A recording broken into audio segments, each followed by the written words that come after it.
ভগবান শিবকে ডাকলে শান্তি আসার পেছনে কিছু গুরুত্বপূর্ণ কারণ রয়েছে। ১. আধ্যাত্মিক শক্তি। ভগবান শিব হলেন যোগ ও ধ্যানের দেবতা।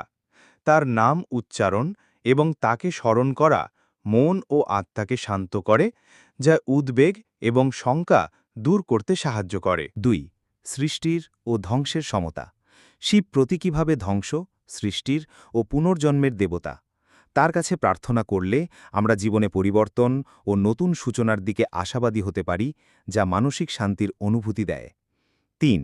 বিশ্বাস ও ভক্তি। যখন আমরা ভগবান শিবকে ডাক করি, আমাদের মনে এক ধরনের বিশ্বাস ও ভক্তি জাগ্রত হয়। এই বিশ্বাস আমাদের ভেতরের দুইয়ের মধ্যে ভারসাম্য বজায় রেখে শিল্প ও আধ্যাত্মিক উন্নতি সাধনে সহায়ক হয়ে থাকে। প্রকৃতির আধিকার। শিব আধিকারিক হিসাবে আধ্যাত্মিক প্রকৃতি ও শান্তির বিকাশ ঘটায়। যখন আমরা তাকে স্মরণ করি, তখন প্রকৃতির শক্তি অনুভব করি এবং আমাদের আশেপাশের জিনিসগুলো আরও শান্ত ও কর্মক্ষম মনে হয়।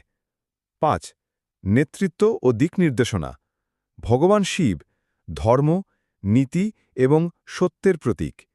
তার কাছে প্রার্থনা করলে আমরা সঠিক পথে চলতে এবং জীবনযাত্রায় দিক নির্দেশনা পেতে সহায়তা পাই, যা মানসিক শান্তি দেয়।